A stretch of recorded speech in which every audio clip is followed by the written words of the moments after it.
Before the city wakes all the way up, I'm sitting here by the inner harbor, watching the water carry stories the way only Baltimore can.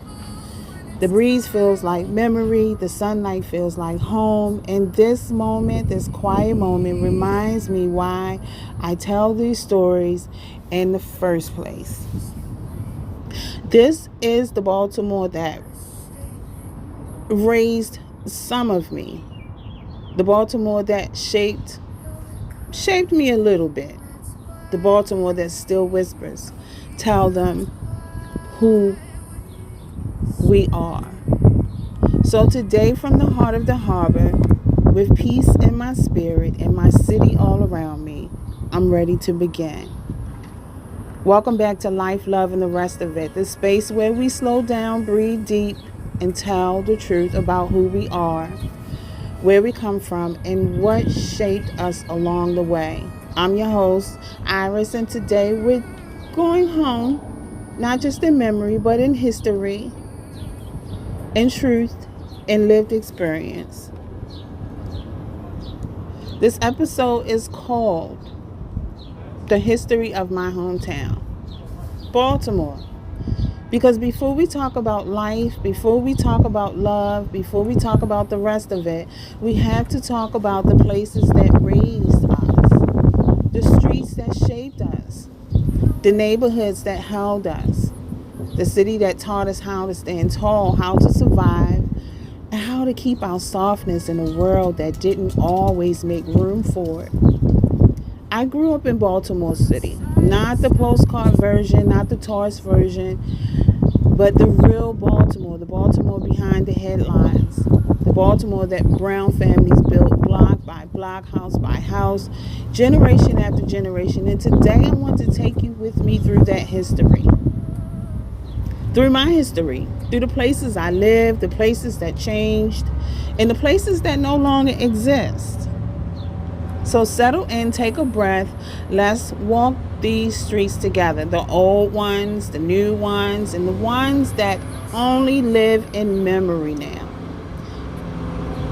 And this is the story of my hometown. That noise you hear is a boat, the taxi boat pulling up to the side.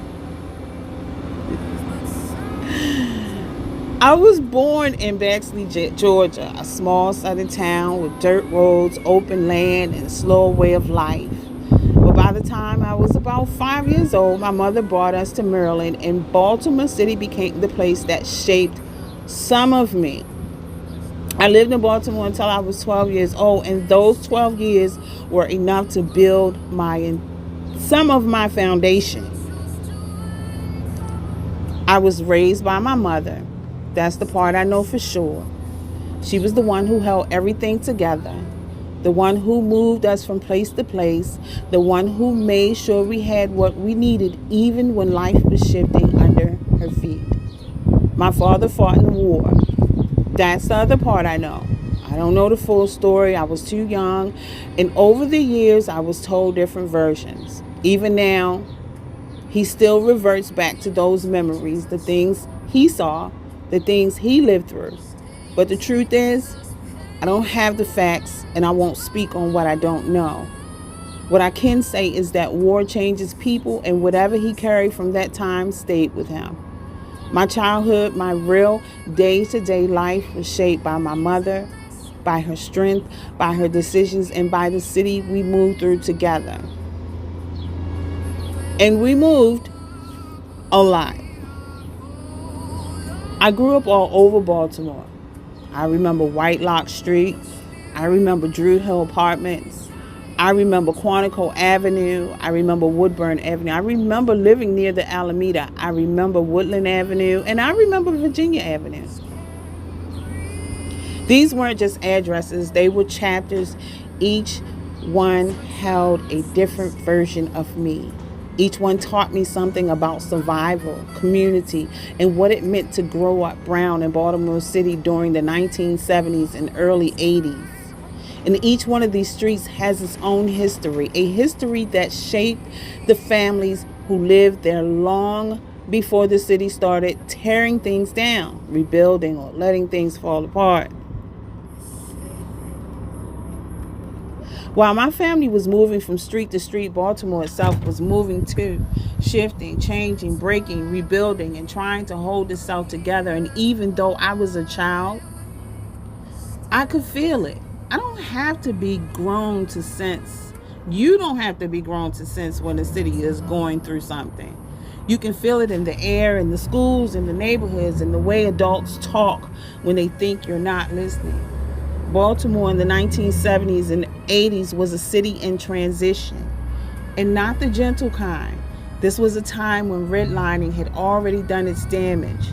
Black and brown families were pushed into certain neighborhoods and denied loans, denied home ownership, denied the chance to rebuild generational wealth. The neighborhoods we lived in weren't accidents. They were the result of policies that told banks where to invest and where to walk away. And when banks walked away, the city followed. You could see it in the houses that weren't repaired. You could see it in the schools that didn't get resources. You could see it in the playgrounds that rusted. You could see it in the trash that didn't get picked up on time.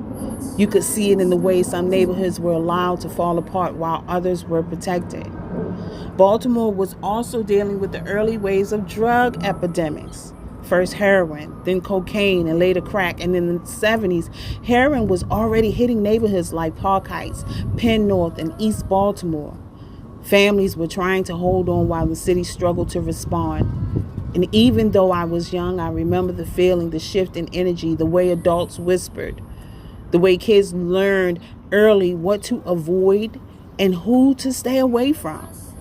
At the same time, factories were closing. Baltimore used to be a major industrial city, steel shipping, manufacturing. But by the time I was growing up, those jobs were disappearing. When the factories closed, families lost income. When families lost income, neighborhoods lost stability. And when neighborhoods lost stability, the city changed. Schools were struggling too. Not because the children weren't brilliant, they were. Not because the parents didn't care, they did. But because the system didn't invest in brown neighborhoods the way it invested in others. Schools like Pimlico Elementary were overcrowded, underfunded, and overlooked. Kids were doing their best with what they had. Teachers were doing their best with what they had. But the resources weren't equal, and everybody knew it. And while all of this was happening in the neighborhoods, the city was already planning something big, something shiny, something meant to change Baltimore's image. The early plans for the Inner Harbor redevelop were already in motion. The city was preparing to build a new Baltimore, one that tourists would love, one that looked good on postcards, one that said, "We're a modern city now." But the truth is, the neighborhoods weren't getting that same love. While I was growing up on White Lock, Drew Hill, Quantico, Woodburn, the Alameda, Woodland, and Virginia Avenue, Baltimore was growing up too unevenly, unfairly, and in ways that shaped every brown child who lived through it. This was the Baltimore that raised me, a city that was beautiful and broken at the same time. A city full of community and struggle. A city trying to reinvent itself while families were trying to survive. And even though I was only 12 when we left, those 12 years were enough for me to understand something. Baltimore doesn't just shape you, it marks you. It teaches you how to read people, how to move smart, how to stay aware, how to find joy in small things, and how to carry strength you didn't even know you had. And before we move on, I want to say this: the friendship that shaped me, the girls I grew up with, the people who walked those streets with me, the ones who left a mark on my life, their stories will be in my book. My stories will be in my book, not their stories. Their stories with my stories. Only my experience with them. That part of my journey deserves its own space. But right now, for this episode, we're staying focused on the heart of the city, the Baltimore that raised me. While the neighborhoods I grew up in were dealing with redlining, school equality, drugs creeping into the community, and houses slowly falling apart. The city was working on something else entirely. A new image, a new face, a new Baltimore that didn't look anything like the blocks I lived on. This was the Baltimore they wanted the world to see. The inner harbor, the aquarium, the science center, the pavilions, the waterfront restaurants, the brick walkways, the boats, the skyline. All of its designs say, look at us. We're a modern city now. But here's the truth. The harbor wasn't built for the people who lived in the neighborhoods. It was built for tourists. It was built for businesses. It was built for image. But it was also built to bring money into the city. And the contrast was sharp. While families in Park Heights, East Baltimore, and Reservoir Hill were dealing with abandoned houses, underfunded schools, and the early waves of drug epidemics, the city was pouring millions into the inner harbor, making it shine, making it sparkle, making it the centerpiece of the Baltimore's new identity. The harbor became the postcard, but the neighborhoods were still the reality. And then there was downtown Baltimore, a story all in its own. If you grew up in the 70s and early 80s, you remember when downtown was alive. Lexington Market was packed. Howard Street had department stores. People caught the bus, shopped, worked, and moved through the city with energy. Downtown was the center of everything, the place you went for school clothes, for food, for errands, for life. But even then, the cracks were starting to show. Stores began closing, businesses moved to the county, the city didn't reinvest in the people who lived there, and slowly downtown shifted from vibrant to struggling, from busy to boarded up, from the heart of the city to a place the city didn't quite know what to do with. And while all of this was happening, the inner harbor kept growing, shining, polished, full of attractions. It became the symbol of Baltimore's revival, even though the revival never reached the neighborhoods. So as a brown girl growing up in Baltimore, I learned early that this city had two sides. The Baltimore we lived in and the Baltimore they showed the world. One was real, one was curated, one was home, and one was a performance. And even though I was only 12 when we left, I understood something that took me years to put into words. I can't understand Baltimore by looking at the harbor. You have to understand the neighborhoods. You have to understand the people. You have to understand the history, because the harbor was the city's makeover, but the neighborhoods were the city's truth. When you grow up in a city like Baltimore, you learn early that nothing stays the same. Street change, houses disappear, the whole blocks get wiped out and rebuilt into something you barely recognize. And sometimes the places that shaped your childhood, the places where you laughed, cried, played, learned, and grew, don't exist anymore. Some of the neighborhoods I lived in are still standing. Some are gone, some are frozen in time, stuck between what they were and what the city wants them to become. And that's the part of Baltimore people don't talk about, the quiet grief of losing the places that raised us. I lived on Woodland Avenue back then, 21205.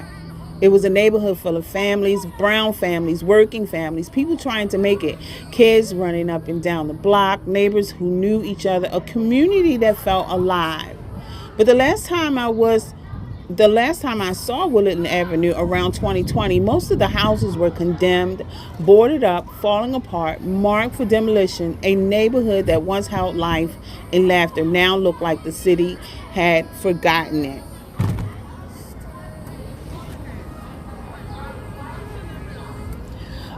They have kids over in the wine. I'm over in the area where the wine village is, where they're serving alcohol. They have children over here talking to the children, but I'm gonna go ahead and I'm gonna finish. But the last time I was on Woodland Avenue, most of the houses were condemned. And then there were Virginia Avenue near Pimlico and Park Heights. That was a predominantly brown neighborhood too. full of families, full of kids, full of community. But like so many parts of Parkeyes, it suffered from decades of neglect. The houses were torn down, cleared out, and new homes or apartments were being built the last time I saw it. I don't know what it looks like today, but the Virginia Avenue I grew up on, the one that shaped me, is gone. And that does something to you. It's one thing to move away from a place. It's another thing for the place itself to disappear. It makes your memories feel heavier. It makes your childhood feel like a ghost. It makes you realize how much of your story lives in buildings that no longer exist. But even with all that, there were places in Baltimore where I actually learned something. Places that poured into me. Places that gave me structure. Places that made me feel like I mattered. I went to Chicopee Middle School, and yes, I might be spelling it wrong, but I remember the school. I remember learning there. I remember teachers who showed up. I never remember teachers bringing us to a wine village in the middle of the day. I remember feeling like I was getting something real. I also went to Mary E. Rodman, and that school stands out in memory because it was one of the few places where I truly felt like I was being educated, not just passed through. Those classrooms gave me something solid to hold on to. And then there was the Mary E. Rodman Community Center, where I was the Girl Scouts. I was in the Girl Scouts from age 11 to 13. My mother was a Brownie leader, and that meant something. It meant leadership. It meant community. It meant seeing Black women organize, teach, guide, and build something for the next generation. Back then, Baltimore had community centers in almost every neighborhood. Real community centers. Not drug centers, not crisis centers, not temporary programs. Actual places for children and families. Places where kids could go after school. Places where we could be safe.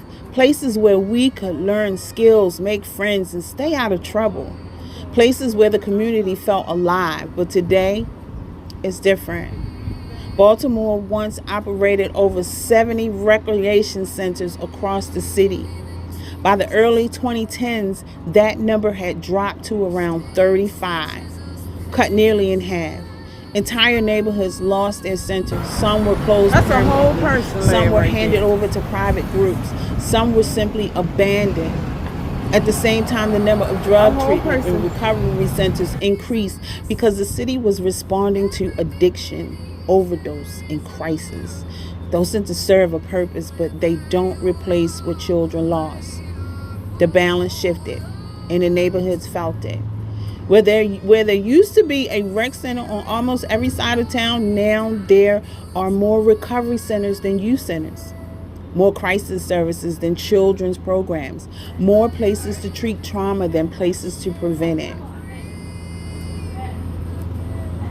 When I talk about the neighborhoods we lost, I'm not just talking about buildings. I'm talking about history. I'm talking about identity. I'm talking about the places that shaped some of me. The places that shaped so many brown children growing up in Baltimore right now. Some of those houses are still standing. Some are gone. Some are being rebuilt into something new. But the memories don't go away. And even though I left Baltimore 12, those 12 years were enough for me to understand something. When a neighborhood disappears, the people who live there carry the story. We become the archive. We become the history. We become the proof that those places mattered. And when those centers disappeared, when the doors closed, the lights went out, and the city stepped back, other programs tried to step in. Not to replace what we lost, but to keep our children from falling through the cracks. Living classrooms. What stepped in when our centers disappeared? When we talk about the loss of community centers in Baltimore, we're not just talking about buildings. We're talking about the disappearance of structure, safety, mentorship, and places where children could simply be children. But in the middle of that decline, something else was born, not a replacement, but a response to the crisis the city could no longer ignore. Living Classrooms was established in 1985. right in the era where Baltimore's youth programs were collapsing. Factories were closing and drugs were taking over entire blocks. It didn't start as a big nonprofit. It started as a hands-on idea.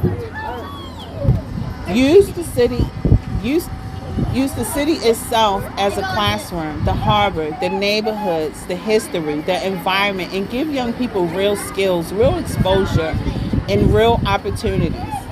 As the recreation center shut down one by one, living classrooms stepped into the gap with workforce training for teens and adults, after school and summer programs, maritime and environment education, violence prevention and neighborhood-based initiatives, community revitalization projects in East and West Baltimore. They weren't replacing the rec centers we lost. Nothing could replace those. But they were one of the few organizations trying to build something in the middle of the decline. And that matters because when a city removes the places where children grow, learn, and feel safe, the question becomes who steps in, who fills the void, who shows up when the city doesn't. Living Classrooms is one example of a community-driven response to a structural failure. A reminder that even when the city pulls back, the people, the nonprofits, the mentors, the black children still trying to hold the line. But it also raises a harder truth. Why did we need a nonprofit to do what our city once did for free? Why did we have to rely on outside programs to give our children what used to be guaranteed?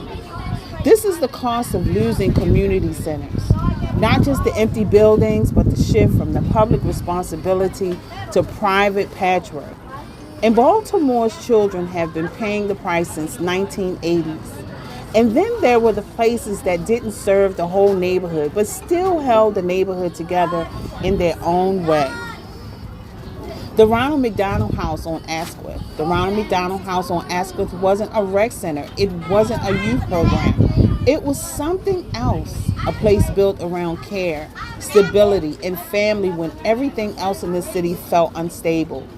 For decades, that building stood as a reminder that even in a city where community centers were shutting down, some spaces were still fighting to keep families close, especially during the hardest moments of their lives. Families stayed there when their children were in the hospital. Volunteers cooked meals.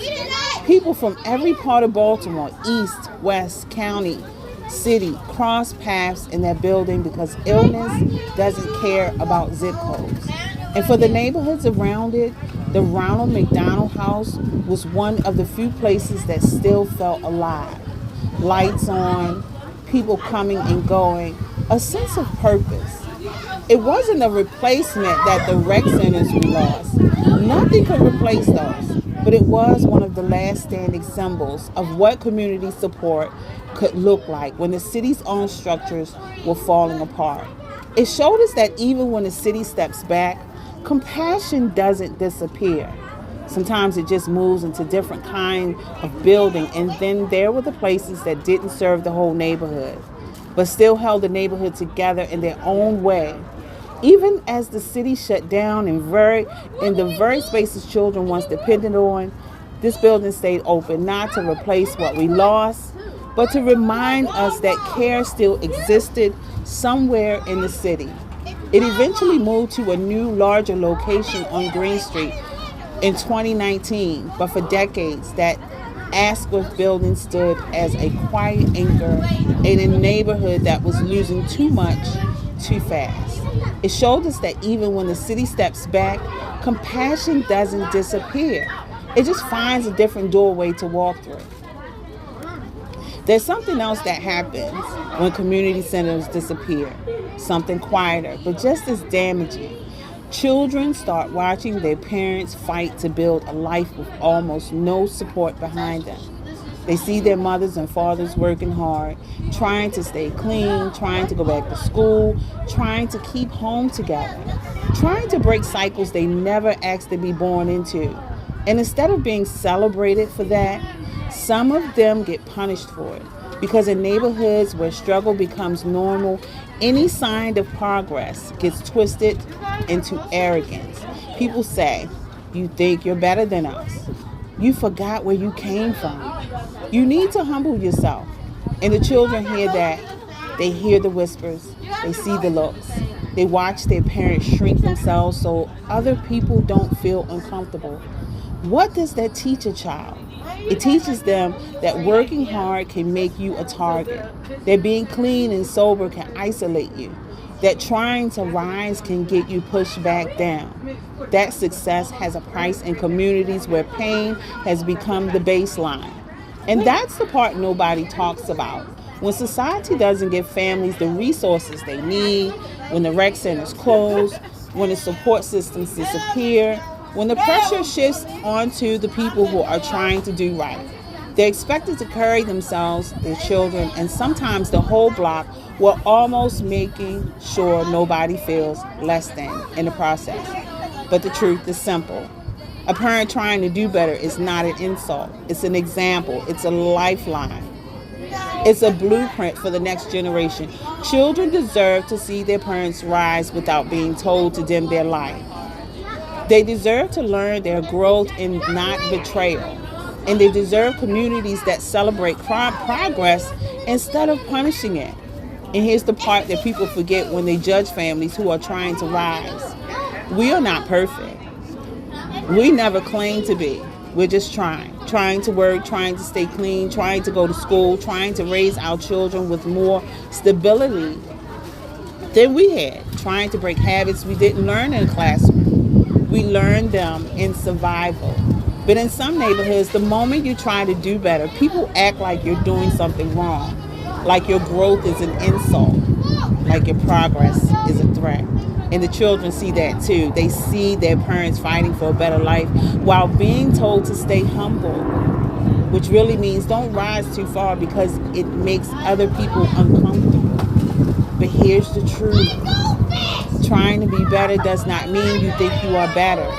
It means you're tired of hurting. It means you're tired of repeating cycles. It means you want your children to see different, see something different. We are not perfect. But we are allowed to grow. We are allowed to heal. We are allowed to change our habits, our circles, our choices, and our future without apologizing for it. And our children deserve to see that. They deserve to learn that progress is not arrogance, that healing is not betrayal, that becoming better for yourself is not the same as thinking you're better than anyone else. Growing up brown in Baltimore was its own kind of education. One that didn't come from books, teachers, or classrooms. It came from the streets, from the people, from the things we saw but didn't fully understand. And let me be honest, as a child, I didn't know Baltimore was drug infested. I didn't have the language for that. I wasn't drug educated. I didn't know what heroin was or what addiction looked like or why certain people moved a certain way. I wasn't imagining it.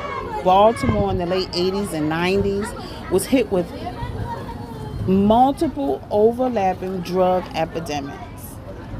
This was the one that shaped entire neighborhoods. It brought violence, open air drug markets, and rapid community decline. It created the vacancies you remember. It changed how kids walked to school, how parents protected their children, and how neighborhoods functioned. Crack didn't just affect individuals. It affected the structure of communities. Heroin. Baltimore had a heroin problem for decades, long before fentanyl. It was the older generation drug. You saw the nodding, the slow walking, the people who looked struck between worlds. It was common enough that even children knew the signs. This one was different, unpredictable, dangerous, and often frightening to witness. People on PCP could never disconnect from reality.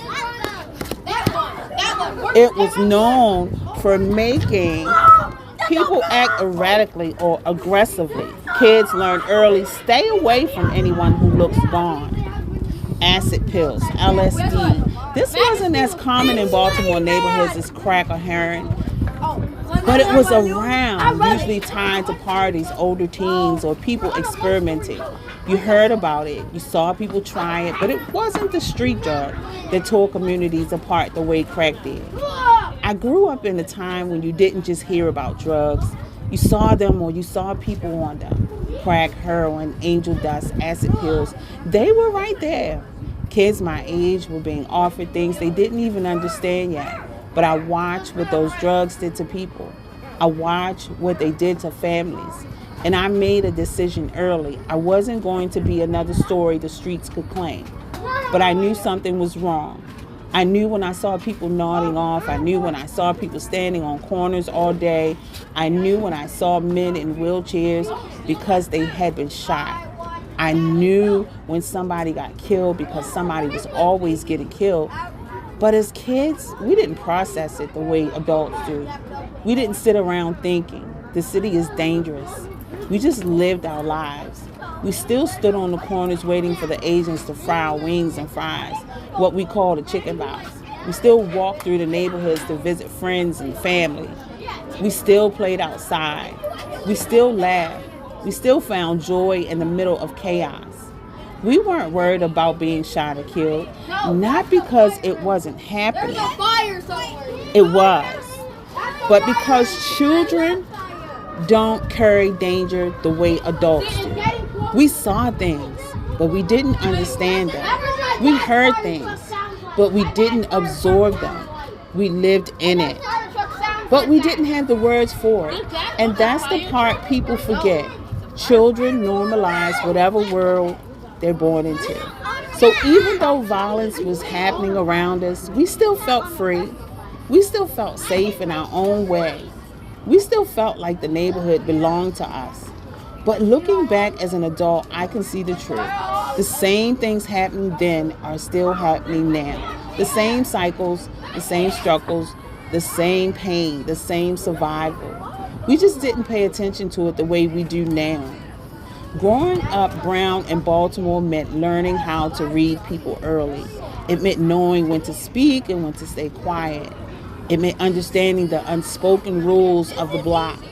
It meant being aware without even knowing you were being aware. It meant carrying strength you didn't realize you were building. It meant living in a city that was beautiful and broken at the same time, and somehow finding your place in both. As adults looking at Baltimore today, we can all see the same thing. The city is being rebuilt. Blocks are being cleared. New houses are going up. Neighborhoods that once held generations of black families are being reshaped into something new. And let me be clear, the new housing isn't being built for one ethnicity. It's being built for whoever can afford it. But what I've noticed, and what many people have noticed, is that a lot of the construction workers rebuilding Baltimore aren't American. Many are immigrants. Many are Spanish speaking, and many are part of the labor crews brought in from outside the city. That's not a criticism. That's an observation. Stay up here. And it raises a bigger question. Not about ethnicity, but about opportunity. Because when you see entire blocks being rebuilt, you can't help but ask, where are the men from our communities? Where are the American workers? Black, brown, white, who need jobs? Why aren't they the ones rebuilding the neighborhoods they grew up in? And if we look at the research, here's what it tells us. Construction companies hire immigrant labor because it's cheaper and more consistent. Studies show that many contractors prefer immigrant workers because they are willing to work long hours, less likely to quit mid-project, often paid lower wages, less likely to demand benefits. This isn't about race, it's about profit. Baltimore lost a generation of skilled tradespeople. When factories closed and vocational programs were cut, the city lost carpenters, electricians, plumbers, masons, welders, heavy equipment operators. Schools stopped teaching trades. Apprenticeships became harder to access, and entire neighborhoods lost the skills that once kept families working. Many local workers can't get hired without certification. Construction today requires OSHA training, trade licenses, union membership, background checks, drug testing. If people don't have access to training, they can't get the jobs, even if they're willing to work. Some contractors don't trust local labor, and that's a problem. This isn't about truth, it's about perception.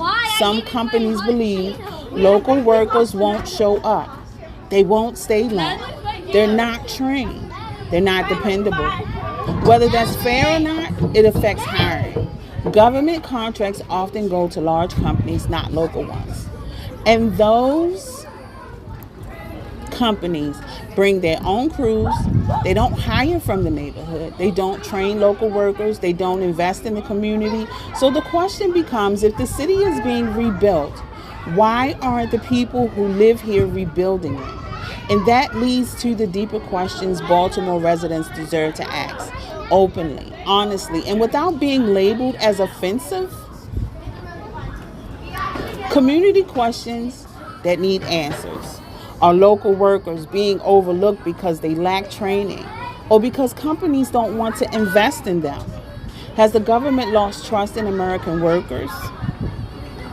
Did the school system fail to prepare young people for trades? Are apprenticeship programs too limited or too expensive? Are contractors choosing outside labor because it's cheaper and easier? When new homes are built, will the people who lived here all their lives be able to afford them? Is this rebuilding a help out or a push out? Who is the new Baltimore built for? And the biggest question, if the city is being rebuilt, why aren't the people who held it down being hired to rebuild it? These are not angry questions. These are grown woman questions. These are taxpayer questions. These are community questions, because rebuilding is not automatically progress.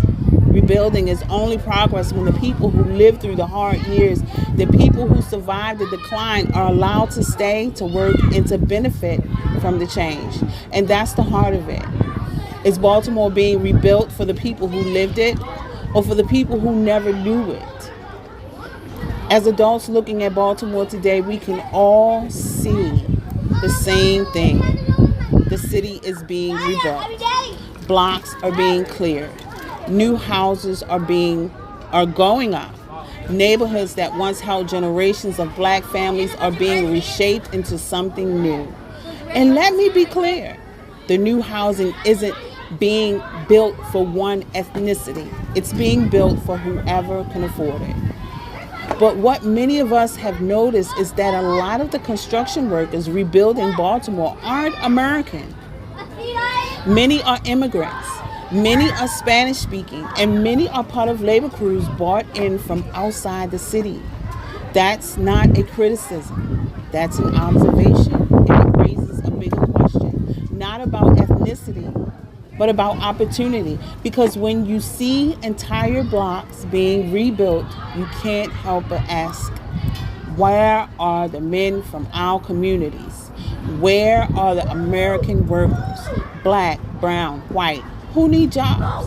Why aren't they the ones rebuilding the neighborhoods they grew up in? And if we look at the research, here's what it tells us. Contractors hire immigrant labor because it's cheaper and more consistent. Many companies choose immigrant workers because they are willing to work long hours, less likely to quit mid-project, often paid lower wages. Government contracts often go to large companies. In the city, if the city is being rebuilt, why aren't the people who live here rebuilding it? These questions I'm raising, they're not just for me.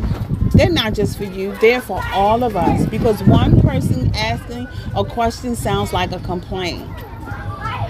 But a community asking the same question sounds like a demand for accountability. And I'm not talking about fighting. I'm not talking about anger. I'm talking about standing together in seriousness as adults, as taxpayers, as people who love where they live. Not a gala, not a fundraiser, not a photo op, a real meeting, a real conversation, a real moment where the community shows up and says, we want answers and we're willing to work with you to keep what we're given. Because that's the part people forget. It's not enough to demand resources. We have to be ready to protect them. We have to be ready to maintain them. We have to be ready to show up for them. In the city, if the city gives training programs, we have to enroll. If the city offers apprenticeships, we have to participate. If the city invests in housing, we have to keep the neighborhood safe enough for that investment to stay. If the city opens opportunities, we have to take them seriously. This isn't about blaming the community. This is about shared responsibility. The government has a job. Developers have a job. Contractors have a job. But the community has a job also. And that's why these questions matter. These are not offensive questions. These are grown woman questions. These are community questions. These are Baltimore questions. And the truth is simple. Change only works when the people in the city work together. Not one side, not the other side, both. So yes, we ask the question, we show up, we stand together, we stay serious, we stay consistent, and we stay committed to keeping what we fought for. Because Baltimore can be rebuilt, but the people who lived it deserve to be part of that rebuilding. When I look back at my childhood in Baltimore, I realized there were lessons being taught long before I had the language to understand them. Lessons that didn't come from a classroom. Lessons that didn't come from adults sitting me down and explaining life. Lessons that came from watching, listening, and paying attention. Even when I didn't know that's what I was doing. One of the first lessons I learned was this. I learned not to do drugs. Not because someone lectured me, not because a teacher warned me, not because a program scared me straight. I learned it because I saw what drugs did to people. I saw the faces, I saw the bodies, I saw the way addiction changed a person's walk, their voice, their spirit. And even as a child, without understanding the science, the names, the substance, I knew one thing. I didn't want to look like that. I didn't want to be like them. I didn't want that life. Baltimore taught me that lesson early. Another lesson came from school, and this one stayed with me as an adult. I learned that who teaches our children matters. Because I had teachers who showed up, teachers who cared, teachers who made me feel like I was capable of learning something real. And I also saw the difference when a teacher didn't care, didn't try, or didn't believe in the children in front of them. Baltimore taught me that education just isn't about books. It's about the people who stand in front of the classroom. And then there was the lesson that shaped my adulthood more than anything else. I learned patience, but I also learned to be strong. Growing up in Baltimore meant learning how to read people early. It meant knowing when to stay, when to walk away, and when to protect your peace. It meant recognizing when someone was trying to lure you into something that didn't belong to you, something that could hurt you, trap you, or change the direction of your life. I'm going through that right now. I learned how to walk away from people who didn't know better. I learned how to walk away from situations that weren't safe. I learned how to walk away from choices that would have cost me more than I understood at the time. Baltimore taught me that strength isn't always loud. Sometimes strength is quiet. Sometimes strength is walking away. Sometimes strength is choosing yourself. And as an adult, I can see that these lessons weren't accidents. They were survival skills. They were character building moments. They were the foundation of a woman I am becoming. Baltimore taught me what to avoid, what to value, what to protect, what to walk away from, and what to stand up for. It taught me how to see danger without panicking. It taught me how to see opportunity without being naive. It taught me how to love a city that was both beautiful and broken, and how to carry both truths at the same time. And that's the part that people don't understand. You don't leave a city like Baltimore unchanged. You carry it with you in your instincts, in your strength, in your voice, in your decisions. Baltimore raised me a little bit. Baltimore taught me a little bit. Baltimore shaped me a little bit. And as an adult, I can finally see the lessons for what they were: protection, preparation, and purpose. When I think about the next generation growing up in Baltimore, the children walking the same streets I walk, the teenagers trying to find their way, the young adults trying to figure out who they are, I realized something. I don't want them to learn the way I learned. I want them to learn earlier. I want them to learn safer. I want them to learn with guidance, not survival. Because the lessons Baltimore taught me were real, but they were hard. And if I can help the next generation avoid some of that hardness, then that's what I want to do. I want them to see drugs and say, that's not for me, without having to watch someone fall apart to understand why. I want them to know the truth early, not through fear, but through clarity. I want them to understand that addiction, what addiction does, how it steals, how it changes people, how it breaks families. And I want them to know they deserve better. I want them to have teachers who care, teachers who show up, teachers who teach them respect, teachers who believe in them, teachers that teach them respect for each other. Because I learned early that who teaches our children matters. A good teacher can change a child's confidence. A bad one can break it. And every child in Baltimore deserves someone in their corner. Someone who sees their potential before they see it in themselves. I want them to learn patience, but also strength. I want them to know how to walk away from people who mean them no good. I want them to recognize danger before it becomes a mistake. I want them to understand that walking away is not weakness, it's wisdom. I want them to have opportunities we didn't have. Real training, real apprenticeships, real jobs, real pathways to success, and don't require leaving the city to find a future. I want them to grow up in the neighborhoods that feel safe, not because they're naive and not because the color of their skin, but because the community is strong. I want them to have places to go after school. I want them to have mentors. I want them to have community centers that are open, funded, and alive. I want them to have the things we lost. I want them to know their worth. Not from social media, not from the streets, not from survival, but from the people who raised them, teach them, and love them. I want them to see Baltimore as a place of possibility, not just a struggle, because this city has beauty. This city has culture. This city has strength. This city has history, and this city has children who deserve to inherit something better than what we had. And most of all, I want them to know they are allowed to dream, even if they grew up in a place that taught them to survive first. I want them to know that they can be more than what they see. I want them to know they can break cycles. I want them to know they can build something new. I want them to know they can stay or they can leave, but either way, they can succeed.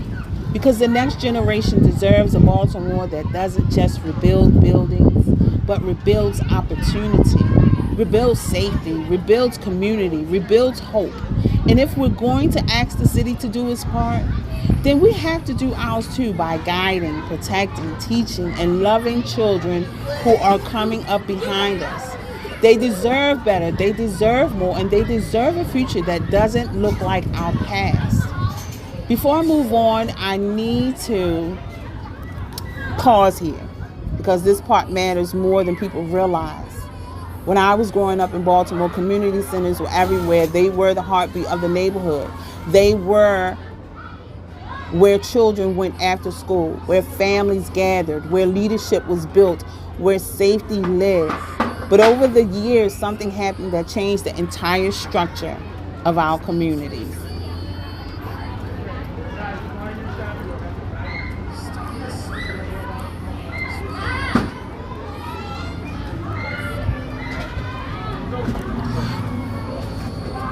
When you remove prevention, you increase crisis. And when crisis increases, the city invests in crisis, not children. That's the cycle. And Baltimore has been living in that cycle for decades. So when people ask, why are the neighborhoods struggling? Why are the kids outside? Why are the streets different now? The answer is simple: because the places that once held children together no longer exist.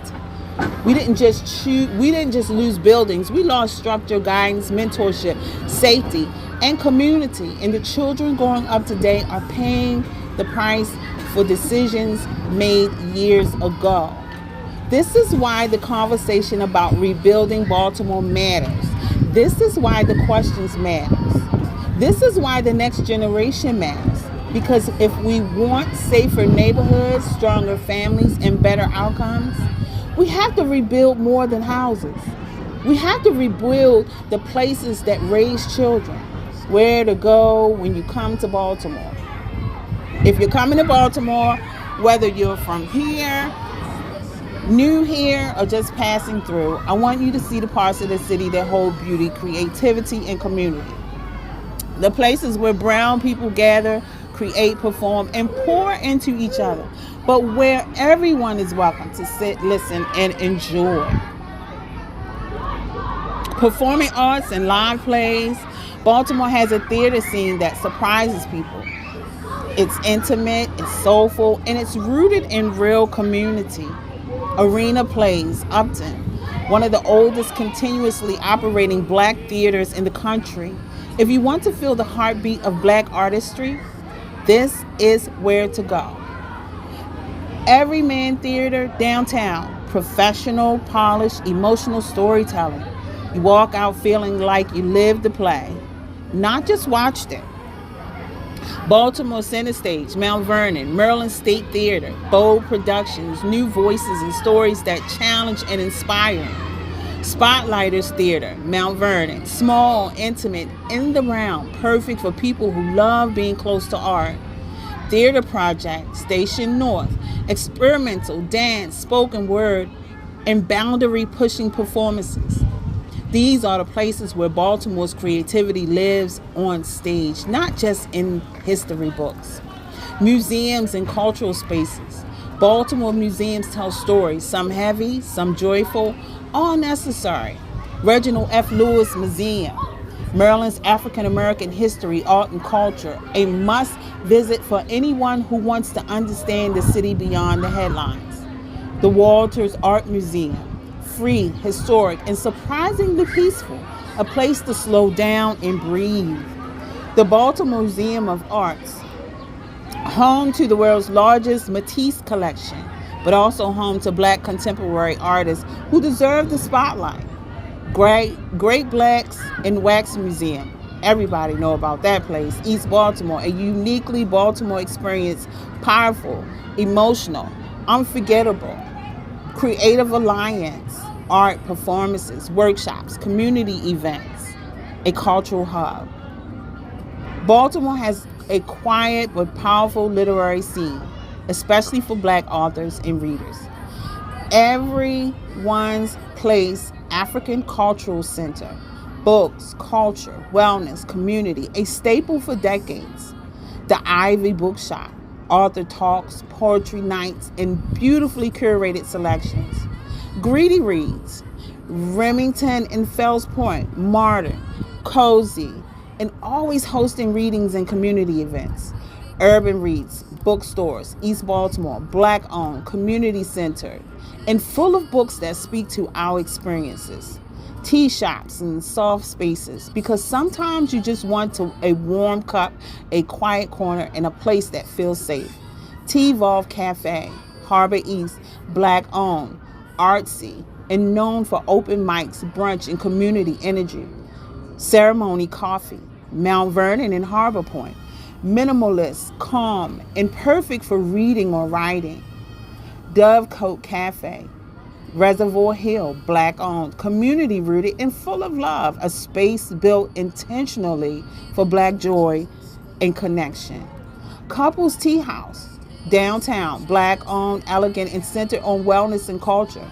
Loose-leaf teas, events, and a vibe that feels like exhaling. So when you come to Baltimore, don't just look for the landmarks. Look for the art. Look for the stories. Look for the places where people gather to create, to heal, to perform, to learn, and to sip something warm while they figure life out. Because this city isn't just history, it's living culture. And there's a seat waiting for you no matter who you are. As I close this episode, I know there will be people who hear everything I said today and ask, who does she think she is? Why should anybody listen to her? And the answer is simple. I'm not a politician. I'm not a celebrity. I'm not a spokesperson for the city. I'm a woman who lived it. I'm a woman who paid attention. I'm a woman who survived the Baltimore they don't put on postcards. And I'm a woman who came back as an adult with clarity, memory, and a voice. I'm speaking because I was there. I'm speaking because I saw it. I'm speaking because I see it. I'm speaking because I learned from it. And I'm speaking because somebody has to say the things we all think but don't always say out loud. Not to divide, not to blame, not to shame, but to tell the truth with love, with intention, and with purpose, because that's what this podcast is. That's what this platform is. That's what this moment is. It's life, it's love, and the rest of it. Life teaches, love stretches, and the rest of it is where we grow into who we are always becoming. It's the quiet lessons, the unspoken truths, the moments that soften us and the moments that sharpen us. It's the laughter we didn't expect, the healing we didn't know we needed, and the clarity that arrives after we finally stop running from ourselves. Life shapes us. Love reveals us. And the rest of it is where we learn to stand in our own story with honesty, with grace, and with a little more courage than we had yesterday. This is where reflection becomes wisdom, where experience becomes intention, where truth becomes legacy. This is life, love, and the rest of it. Thank you for listening. Thank you for holding the space. Thank you for walking through this first chapter with me. I am at the Inner Harbor, and the kids, they just brought the kids down from school, and they're having a winery here on the Inner Harbor right now where my tax dollars paid for it. So I'm sitting at the table where my tax dollars paid for the table until I get finished. And because this episode was kind of long, I'm going to do a part 2. That's where the conversation shifts. That's where I speak directly to the city, not in anger, not in fear, but in truth. Episode 2 is called A Message to the City. And trust me, Baltimore needs to hear it. We're just getting started.